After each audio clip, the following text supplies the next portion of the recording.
Hi viewers, welcome to Suman TV. బేసిక్‌గా నవే డేస్‌లో మన లైఫ్ స్టైల్ ఏమో తెలీదు కానీ, మనం తీసుకునే ఫుడ్డు, మనం చేసే వర్క్, ఈ స్ట్రెస్ వల్ల మన బాడీలో చాలా వరకు పార్ట్స్ అయితే చాలా సివియర్ పెయిన్ ఉంటుంది. బట్ ప్రతి ఎక్కడికెళ్ళినా కూడా మనం స్కాన్ చూపించి, ఎంఆర్ఐ స్కాన్ తర్వాత ఖచ్చితంగా సర్జరీకి వెళ్ళిపోవాలి అంటారు.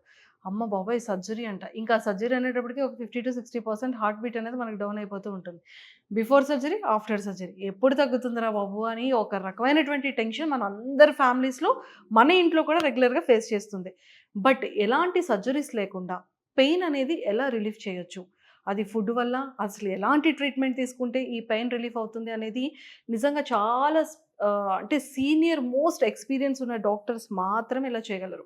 సో, మరి ఈరోజు నాతో పాటు డాక్టర్ సుధీర్ ధర సార్ ఉన్నారు. సో, మరి సర్జరీస్ లేకుండా ఈ పెయిన్‌ని ఎలా చేస్తున్నారు? ఆల్మోస్ట్ థౌసండ్స్ ఆఫ్ కేసెస్‌ని అలానే క్లియర్ చేశారు. ఎన్నో వేల మందికి పెయిన్ లేకుండా ట్రీట్ చేశారు. అసలు ఇది ఎలా జరుగుతుంది? అసలు ఎలా సాధ్యం అని తెలుసుకోవడానికి ఈరోజు నాకు చాలా డౌట్స్ ఉన్నాయి. ఆ డౌట్స్ అన్నీ కూడా నేను క్లారిఫై చేసుకుంటాను. Hello sir. హలో అండి. Welcome to Suman TV. Thank you. Sir, బయట వాళ్ళు ఎంతమంది మీరు ట్రీట్ చేశారో నాకు తెలీదు గానీ, మా ఫ్యామిలీలోనే అసలు ఈ నీ వల్ల ఎలాంటి ప్రాబ్లమ్స్ ఫేస్ చేస్తారనేది నేను అడుగుతాను సార్. అంటే మా ఇంట్లో ఎక్స్‌పీరియన్సెస్ ఇవన్నీ. సో, మా పెద్దమ్మ వాళ్ళే ఉంటారు. ఒక లెగ్ అంటే ఒక నీ అంతా, రైట్ నీ అంతా కూడా స్వెల్ వచ్చేస్తది. పాపం అడుగు తీసి అడుగు కూడా వేయలేరు. కూర్చుంటే లేవలేరు. పడుకుంటే రకమైన ప్రాబ్లమ్. వన్ సైడ్ పడుకుంటే ఒక రకమైనటువంటి ప్రాబ్లమ్. చైర్ మీద ఎక్కువసేపు కూర్చోలేరు. నడవలేరు. ఇంత ప్రాబ్లమ్ ఉంటుంది. అసలు ఈ నీ ప్రాబ్లమ్స్ అనేది, నీ జాయింట్ ప్రాబ్లమ్స్ అనేది ఎలా వస్తుంది sir? Knee joint అరిగిపోవడము, knee joint నొప్పి, నీ జాయింట్‌తో మీరన్నట్టు వాపు రావడము, నడవలేకపోవడము, కొద్దిసేపు నడిచినాక నొప్పి రావడం, నొప్పొచ్చి వెంటనే కూర్చోవడం, మళ్ళీ తర్వాత కొంతసేపటికి ఏదో సర్దుకొని మళ్ళీ వెళ్ళడం, మళ్ళీ అట్లా వంట చేసుకోవడం, పనులు చేయడం, బయటెళ్తే ప్రాబ్లమ్. ఇవన్నీ కూడాను ఫస్ట్ ఆఫ్ ఆల్ అందరూ తెలుసుకోవాల్సింది ఏంటంటే, నీ పెయిన్, మోకాలు నొప్పి రావడం అన్నది సర్వసాధారణం. ఇది న్యాచురల్‌గా జరుగుతున్న ఒక change. Okay. First of all ఇది అర్థం చేసుకుంటే మనము సింపుల్‌గా దీని నుంచి బయటపడొచ్చు. అంటే ఒకటి మోకాలు నొప్పి వచ్చింది.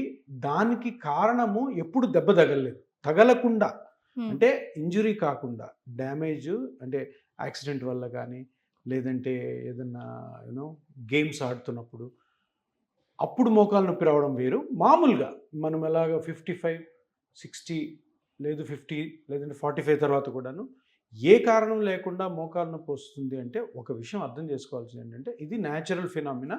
అండ్ దీనికి కారణం ఏంటంటే మోకాలులో ఒక 5 స్ట్రక్చర్స్ ఉంటాయి. అవేంటంటే ఈ 2 ఎముకలు, చుట్టుపక్కల లిగమెంట్స్, దీనిపైన మజిల్స్, ఈ వైట్గా ఉన్నది ఏమొచ్చేసి మెనిస్కస్, ఈ బ్లూగా ఉన్నది కార్టిలేజ్. ఇంతే. అంటే నీ జాయింట్ ఏమంటారంటే చాలా అమాయకమైన జాయింట్, బోలాబాలా జాయింట్, సింపుల్, కాంప్లికేషన్ ఏముండదు. అదే స్పైన్ అనుకోండి, స్పైన్లో చాలా పెద్ద మిస్టరీ. చిన్న చిన్న నర్వ్స్, చిన్న చిన్న డిస్క్లు, చిన్న చిన్న జాయింట్స్, పెద్ద పెద్ద మజిల్స్, చిన్న చిన్న నరాలు, ఇవన్నీ ఉంటాయి. ఇదేం లేదు, ఈ 5 స్ట్రక్చర్స్ అంటే ఈ 5 స్ట్రక్చర్స్లో ఏదో ఒకటి దెబ్బతినడం వల్ల, ఏదో ఒకటి వయస్సు వల్ల అరిగిపోవడం వల్ల పెయిన్ వస్తుంది. ఓకే. అంటే అంత సింపుల్. సో ఇంత సింపుల్గా ఉన్న ఆ ఇబ్బందిని సింపుల్గా కనిపెట్టి సింపుల్గా ట్రీట్ చేసుకొని బయటపడాలన్నది ఇప్పుడు లేటెస్ట్ సైన్స్.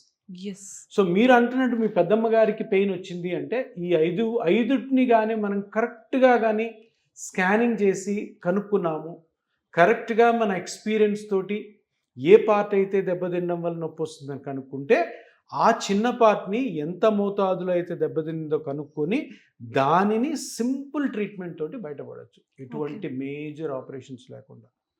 సో మోకాలు నొప్పి కారణం వచ్చేసేసి ఈ 5 స్ట్రక్చర్స్లో ఏదో ఒకటి దెబ్బతిని ఉంటుంది. ఆ దెబ్బతిన్న దాన్ని కరెక్ట్గా కనుక్కొని ఆ దెబ్బతిన్నందుకు కూడా చాలా చిన్న ఏరియాలో ఉంటుంది. మొత్తం అందరూ అనుకుంటారు మోకాలు నొప్పి ఉంది, మోకాలు అరిగిపోయింది, మోకాలు అంతా చెడిపోయింది అనుకుంటారు. 100% కాదు. బాడీలో ఒక చిన్న పార్ట్, ఇప్పుడు ఇంత పెద్ద జాయింట్లో ఒక చిన్న పార్ట్, ఇక్కడెక్కడన్నా గుజ్జు జరిగింది, ఇక్కడెక్కడన్నా చిన్న లిగమెంట్ కట్ అయిందంటే అప్పుడే నొప్పి స్టార్ట్ అవుతుంది. నొప్పి స్టార్ట్ అవగానే, ఇది వెయిట్ బేరింగ్ జాయింట్ కదా, మనం నిలబడాలి దీని మీద.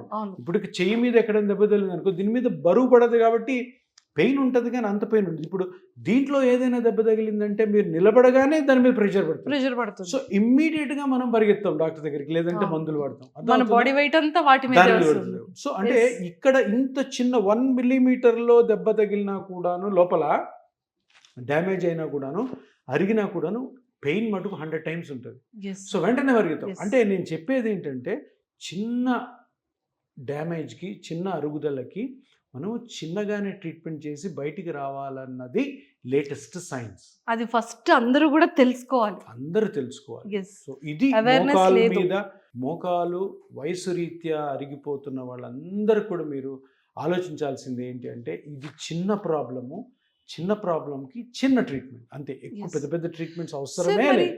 చాలా వరకు మార్కెట్లో వింటూ ఉంటాం కదా, నీ రీప్లేస్మెంట్, మోకాలు తీసేసి లోపల గుజ్జున్న మోకాలు వేస్తారని. Yes. అండ్ ఇంకొంతమంది ఈ మెడిసిన్ యూస్ చేస్తే చాలు ఆటోమేటిక్గా గుజ్జు వచ్చేస్తుంది అంటారు. ఈ ఆయిల్ రాస్తే చాలు పెయిన్ అనేది సెకండ్స్లో మటమాయం అయిపోతుంది అంటారు. లేదంటే ఈ ఆయింట్మెంట్ అప్లై చేస్తే చాలు అరిగిపోతున్న గుజ్జు కూడా మళ్ళీ మంచిగా గుజ్జు వస్తుంది అంటారు. వాటిని ఎంతవరకు నమ్మొచ్చు? ఇప్పుడు అదే మంచి క్వశ్చన్ అడిగారు. ఇప్పుడు ఆయిల్స్, మ్మ్. ఆయింట్మెంట్స్, మ్మ్. టాబ్లెట్స్, మ్మ్. పౌడర్స్ మ్మ్. ఇవన్నీ కూడాను అంటే ఆశ్చర్యకరమైన విషయం ఏంటంటే ఇవన్నీ కూడాను 5 పైసలు కూడా మోకాలు గుజ్జుని పెంచో, మోకాలు నొప్పిని తగ్గిస్తాయి. ఇది తెలుసుకోవాలి ఇవి అందరూ. కానీ వాళ్ళందరూ కూడా మల్టీ మిలియనర్స్. ఈ 5 ప్రోడక్ట్స్ ఒక ఓనర్స్ ఉన్నారా, మల్టీ మిలియనర్స్. ఏం లేదు, చిన్న ఆయిల్ కనిపెడతారు, మోకాలుకి ఇది నొప్పి తగ్గించేస్తుంది అంటారు. మనము ఇంత స్కాన్స్ చేసి ఆ ప్రాబ్లం ఉంది, ఈ ప్రాబ్లం ఉంది, ఇది ఇక్కడ అరిగింది, ఇది ఇక్కడ డ్యామేజ్ అయిందని మనం తలకాలు బాదుకుంటుంటాం మేము స్కానింగ్స్ చేసి. అవును. వాళ్ళు చిన్న ఆయిల్తో ఇదైపోతుంది, ఈ ఆయింట్మెంట్ పెట్టుకుంటుంది. అంటే జనాలు ఎంత అమాయకులు అంటే అంటే అరే హాస్పిటల్కి ఇది- వెళ్తే ట్రీట్మెంట్ అంటే ఎంత అవుతుందని ఆలోచిస్తారు. అదే ఒక చిన్న ప్రొడక్ట్ ఉంటే 100 రూపీస్లో అయిపోతుంది, 1000 రూపీస్లో అయిపోతుంది, మనం ఏ హాస్పిటల్కి వెళ్ళక్కర్లేదు, మెడిసిన్ యూజ్ చేయక్కర్లేదు, తగ్గిపోతుంది అని ఆలోచిస్తారు. ఇలా ఇది ఎగ్జాంపుల్ ఏంటంటే ఫెయిర్ అండ్ లవ్లీ వాడితే తెల్లగా అవుతారన్న దాంట్లో ఎంత నిజం ఉందో ఈ ఆయింట్మెంట్లు, ఆ ట్యాబ్లెట్స్ వాడితే గుజ్జు పెరుగుతుంది, మోకాలు సెట్ అవుతున్నది కూడా అంతే నిజం. కానీ అందరూ వాడుతుంటారు. అది ఏం సింపుల్ దొరుకుతుంది. షాప్కి వెళ్ళి 100 రూపాయలు ఇచ్చామంటే ఆయింట్మెంట్ ఇస్తారు. షాప్కి వెళ్ళి ఒక 10 ట్యాబ్లెట్లు తీసుకుంటే ఒక 500 అవుతుంది, వాడుతుంటారు. అవును. అంటే ఒక హోప్ అనమాట. అరే రే నేను పెద్ద ఆపరేషన్కి వెళ్ళకుండా, పెద్ద పెద్ద ట్రీట్మెంట్కి వెళ్ళకుండా ఈ చిన్న దాంట్లో తగ్గించేసుకుందాము అన్న హోప్తో పాపం వెళ్ళి Yes. ఫైనల్గా ఏంటంటే సంవత్సరం అయ్యేసరికి దానికి ఒక 20-30 వేలు ఖర్చు పెట్టుంటాం. అది తెలియదు వాళ్ళకి. మ్మ్. 30,000 ఈజీగా ఇస్తుంది. మీరు రోజుకి ఇన్ని ట్యాబ్లెట్స్, రోజుకి ఇన్ని అంటే ఒకదాంతో పోదు కదా. ఒకడేమో ఆయిల్ అంటాడు, ఇంకొకటేమో ఆయింట్మెంట్ అంటాడు, ఇంకోటి ట్యాబ్లెట్ అంటాడు, ఇంకోటి పౌడర్ అంటాడు. Of ప్రతిదీ కొంటుంటాం ఎందుకంటే సింపుల్గా దొరుకుతుంది, సింపుల్గా అయిపోతుంది కదా అని. సో ఫైనల్గా at the end of the year నువ్వు 35-40 వేలు దీనికి ఖర్చు పెట్టుంటావు. అంటే మనం చేయాల్సింది ఏంటంటే అవేర్నెస్.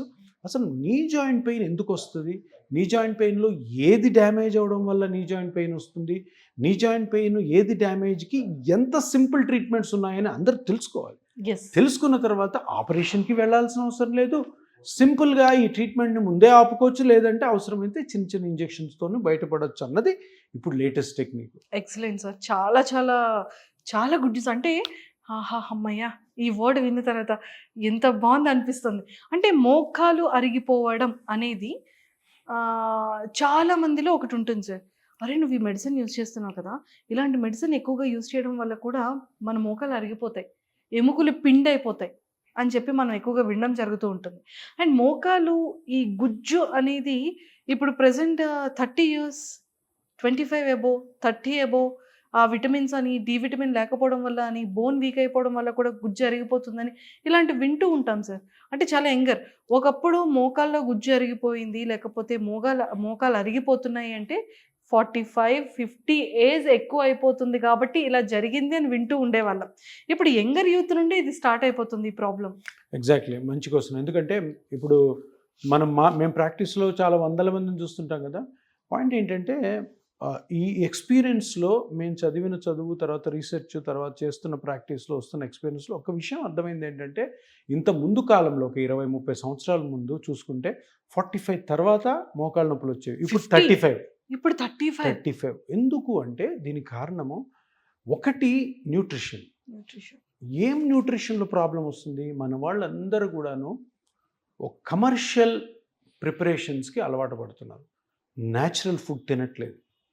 న్యాచురల్ ఫుడ్ అంటే ఏంటి, మన అమ్మా నాన్న పెట్టిన చిన్నప్పటి నుంచి మన బాడీ దేనికైతే అలవాటు పడి ఉంటుందో, బ్రేక్ఫాస్ట్ అయితే ఇడ్లీ, పూరి, ఇది తర్వాత ఇది దోశ, జనరల్గా ఇది పొంగల్, లంచ్ అయితే అన్నము, పప్పు, కూర, సాంబారు, రసం, కర్డ్, రాత్రి వేసరికి పుల్కాలు దీంతో మనకి అలవాటు ఉంటుంది. అవును. ఇప్పుడు మన వాళ్ళు ఏం చేస్తున్నారంటే ఇంటర్నెట్లో పిచ్చి పిచ్చి ఫుడ్లు, ఇంటర్నెట్లో అనవసరమైన ప్రోటీన్లు, ఇంటర్నెట్లో కాల్షియం ఎక్కువ ఉన్న డ్రింక్స్, తర్వాత ఫాస్ట్ ఫుడ్స్, తర్వాత పిజ్జాస్, పిజ్జాస్, బర్గర్స్, కేఎఫ్సి, తర్వాత ఈ అనవసరమైన Pastas, అనవసరమైనటువంటి ఆర్టిఫిషియల్ junk foods థింగ్స్ అవును. యాడ్ అవుతున్నాయి.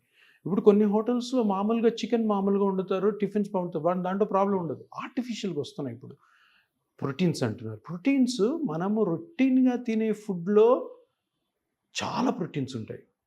అవసరం లేదు ప్రోటీన్, కార్బోహైడ్రేట్ అవసరం లేదు, ఫ్యాట్ అవసరం లేదు. అన్నీ కరెక్ట్గా ఉన్న బ్యాలెన్స్డ్ అయితే మనం చిన్నప్పటి నుంచి మన పేరెంట్స్ మనకు పెట్టుంటారు. అవును.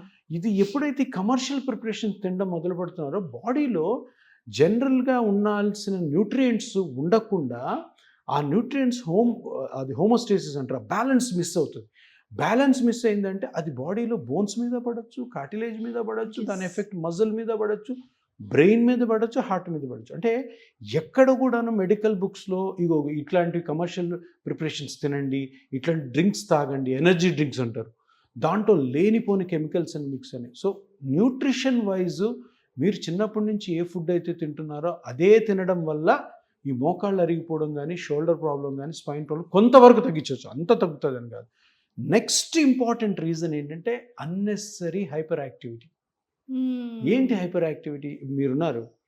మీరు జర్నలిస్ట్, పొద్దున్న లేస్తారు, 6కి లేచి ఇంట్లో పని అంతా చేసి పడపడపడ ట్రావెల్ చేసి ఆఫీస్కి వెళ్ళి అక్కడికి వెళ్ళి ఇక్కడికి వెళ్ళి నైట్ మళ్ళీ పని చేసి 10కో 11 ఇంటికి వస్తారు.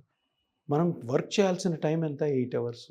8 అవర్స్ కంటే 8 అవర్స్ ఇంకో ఎక్స్ట్రా చేస్తున్నారు, లేదా ఇంకొక 4 అవర్స్.